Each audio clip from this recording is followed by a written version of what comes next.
El Tito Neo te brinda una vez más tu dosis semanal de Herrero Legendario y su regreso al continente oriental. Así que ponte cómodo, prepara unos aperitivos y disfruta del vídeo.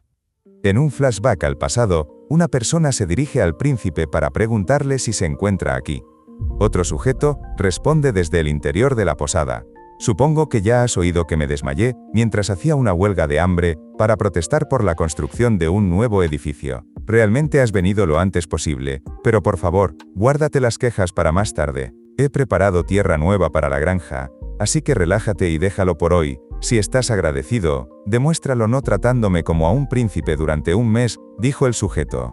La persona que está afuera no puede más que reír, y menciona que este incidente es en verdad una acción propia de su amigo. Te quejaste porque mi jardín desaparecería si construían un edificio nuevo, y terminaste provocando el enojo de los altos mandos. Eso no es algo que un príncipe haría, dice el sujeto de afuera.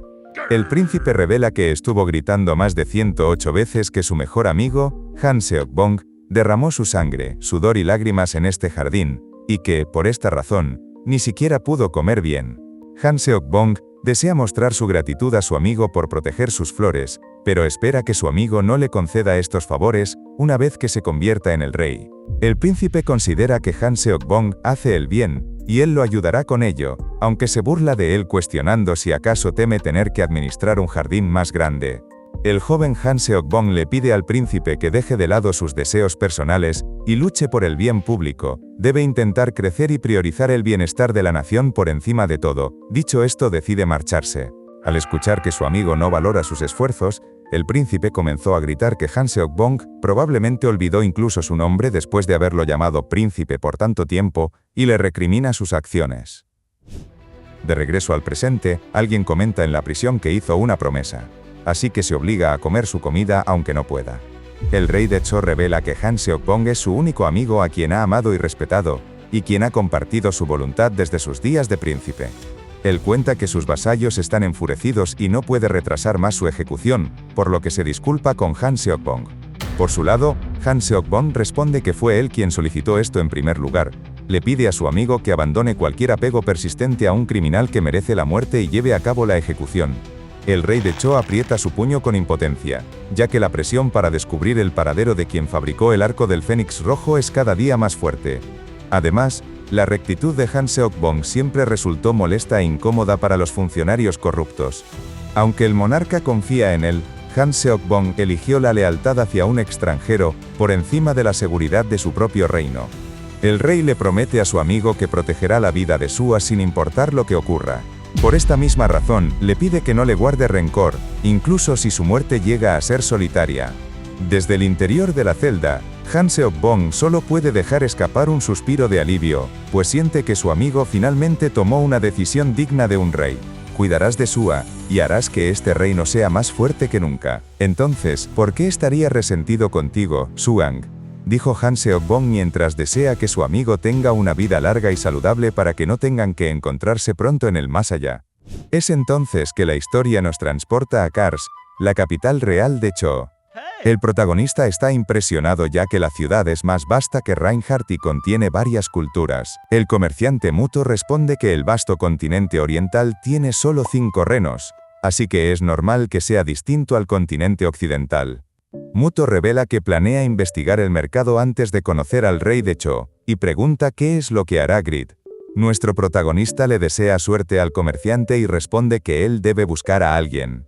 Muto supone que se refiere a los compañeros de los que habló y pregunta si pueden repartir el botín que ganaron de camino hacia aquí.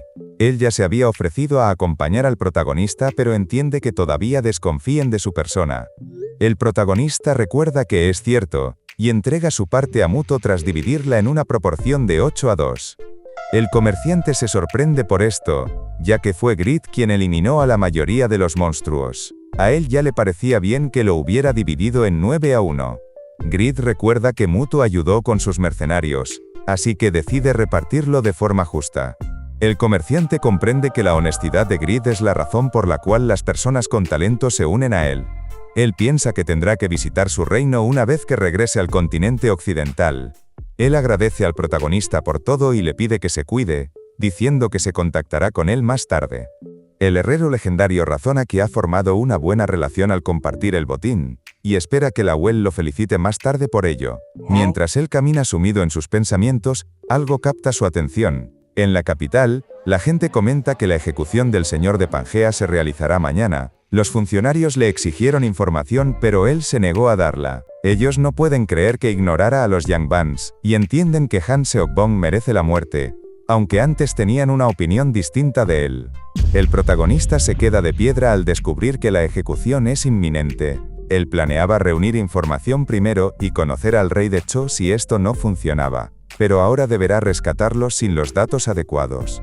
En ese momento, Yang Fei se dirige a Grid para decirle que terminó de reunir un resumen sobre el caso de la ejecución del señor de Pangaea. Esto incluye la situación política entre Kars y los Yangbans, el sentimiento de los residentes y las acciones tomadas desde que el rey de Cho subió al trono. Un mensaje del sistema muestra la misión Objetivo Ingenuo detectado, la cual otorga una mayor oportunidad de aceptar la solicitud de Yang Fei.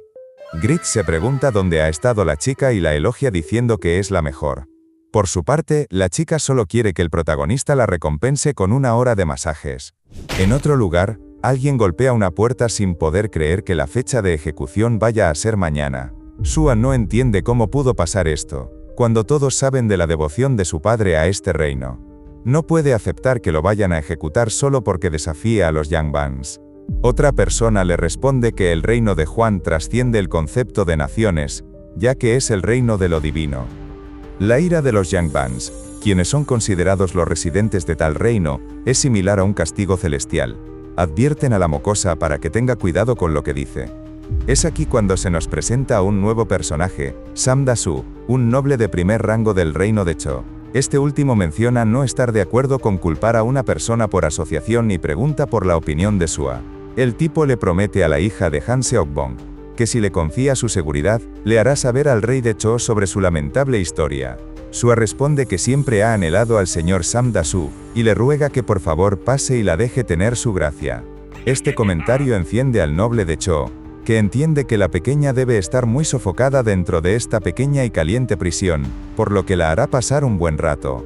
Tengo que arrancar la lengua y desgarrar las entrañas de aquellos que aceptaron ejecutar a mi padre. Solo así podré reunirme con él en el más allá sin sentir vergüenza, dijo Sua con un aura sumamente intimidante. Entonces la chica cambia rápidamente de actitud, y se corrige diciendo que está muy decepcionada y triste por no estar ahí para los últimos momentos de su padre. Por su lado, el noble Sam siente un escalofrío al sentir que vio a un demonio por unos instantes.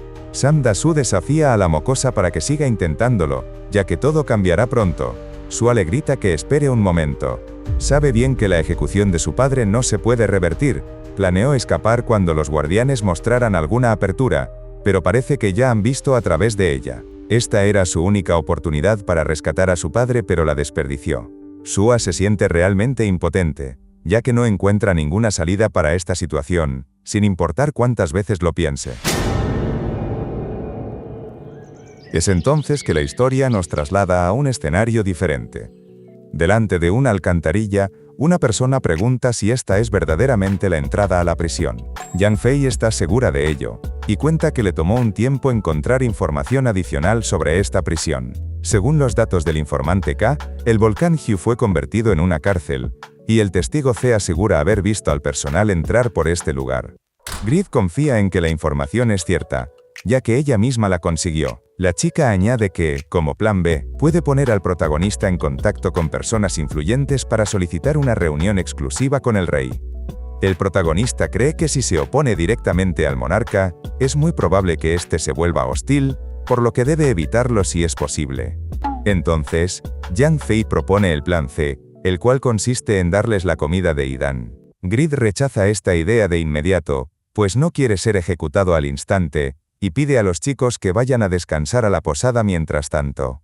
El herrero legendario comprende que, al final, la única salida es rescatar a Han Seok-bong y a su hija de la forma más secreta posible. Tras descender por la alcantarilla, él logra llegar a la zona más profunda. En este sitio, el sistema le informa que es el primer jugador en descubrir la prisión de lava. La experiencia que obtenga en esta mazmorra aumentará durante una semana, y existe la probabilidad de encontrar un objeto único al derrotar a un jefe.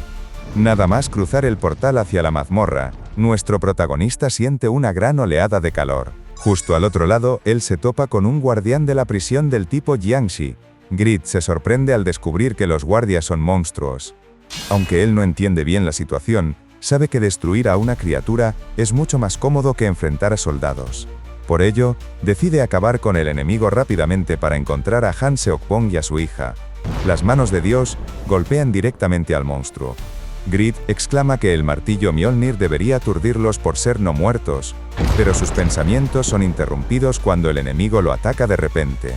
Grit se sorprende al notar que este ser es inmune a los aturdimientos, y que, además, ni siquiera tiene daños físicos.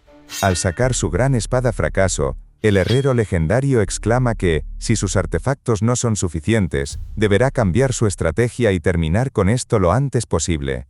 En otro lugar, alguien menciona que ya es hora de partir. Desde el interior de la celda, el señor Han Seok-bong se sobresalta al ver lo que hay detrás de la puerta, pues han aparecido dos monstruos guardianes. Él deduce que estos Jiangxi de sangre debieron crearse con humanos vivos en una mezcla de sangre de doncella e hierbas venenosas. Él opina que es algo terrible y preferiría creer que solo se necesita un cadáver para fabricarlos. Atena al prisionero Han Seok-bong. Sería problemático si se emociona demasiado después de escuchar las buenas noticias. Ordenó una voz conocida a los monstruos. De repente el señor de Pangea es sometido por los guardianes. Han Seok-bong nota que las manos de estos sujetos son frías como el hielo, pero algo le sorprende aún más. Ellos tienen capacidades físicas muy superiores a los monstruos de Pangea y la inteligencia necesaria para cumplir órdenes. Un hombre a punto de morir no debería preocuparse por unos monstruos sospechosos, dice el noble Sam Da-su al pararse frente al incrédulo Han Seok-bong. Confía en el señor Sam Da-su y síguelo por el resto de tu vida. Supongo que eso es lo que le dirás a tu hija. Yo me aseguraré de cuidarla muy bien, añade el sujeto con un tono tétrico. Han Seok-bong grita que tanto él como su hija saben perfectamente que Sam Da-su es un funcionario corrupto, y le cuestiona cómo se atreve a actuar así. No estés triste, ya que Sua estará gritando mi nombre cuando dejes escapar tu último aliento. Responde el noble, revelando que usará una planta alucinógena sobre ella mientras se relame los labios de manera siniestra. Al escuchar esto, Han Seok-bong entiende que se refiere a una droga de los taoístas, que anula por completo la resistencia a las ilusiones. Él exige que lo suelten y llama al hombre escoria repugnante. El señor de Pangea comienza a preguntarse si vivió de forma tan equivocada como para traer desgracia a sus hijos, y grita el nombre de Sua con desesperación. En otro sitio, alguien menciona que el efecto de la droga comienza a notarse, y le pide a Sua que abra los ojos. La joven despierta lentamente susurrando la palabra, padre. Sí, apenas me dieron permiso para una última visita, dice quien parece ser Han Seok-bong. Él sostiene los brazos de Sua y le pide que, en su lugar, el señor Sam Da-su sea quien la proteja, por lo que debe agradecerle y servirle con todo lo que tiene. Sua responde que esa persona es un enemigo que calumnió a su padre, pero el falso Han Seok-bong asegura que todo fue un malentendido y que deben confiar en él. Olvídame y suelta tus espadas. No asumas responsabilidades por Pangea, solo concéntrate en servir a tu esposo, le ordena a la chica hipnotizada. Él le pide que responda quién será su protector de ahora en adelante. Sua comienza a murmurar el nombre, pero un recuerdo cruza su mente de repente. En ese instante, el supuesto Han Seok-bong es golpeado por un hechizo de misil mágico. Sua se levanta furiosa exigiendo saber quién hirió a su padre, pero al mirar descubre que se trata de nuestro protagonista. Ella se sorprende al ver a Grid allí, mientras el falso padre le exige a su hija que acabe con el intruso. Esta orden incomoda a la joven, pero el impostor no entiende qué sucede. Sua golpea al falso Han Seok-bong gritando que su padre nunca se opondría al señor Grid. La joven no puede creer que casi cayera en una trampa tan baja, mientras el protagonista sigue sin entender bien la situación. Sua propone partir de inmediato para rescatar a su verdadero padre. Mientras esto ocurre, la historia se traslada a un gran castillo, donde se informa que el rey de Cho está ejecutando a Han Seok-bong por ocultar al creador del arco del Fénix Rojo. En una sala, un grupo de sujetos no puede creer que el rey quiera calmar su ira con una vida tan insignificante.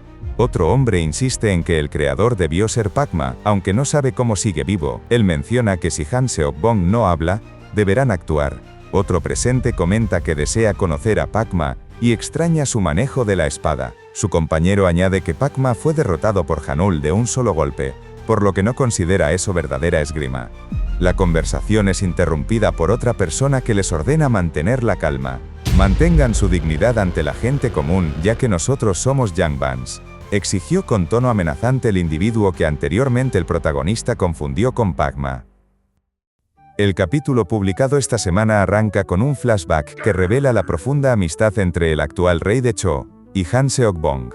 En su juventud, el monarca prometió proteger los ideales y el bienestar de su amigo, pero la realidad del trono lo ha forzado a una posición imposible: ejecutar a Seok-bong para calmar a sus vasallos y a los poderosos Yangbans. Pese al dolor, ambos aceptan este destino como un sacrificio por el reino, aunque el rey jura proteger la vida de Sua a toda costa.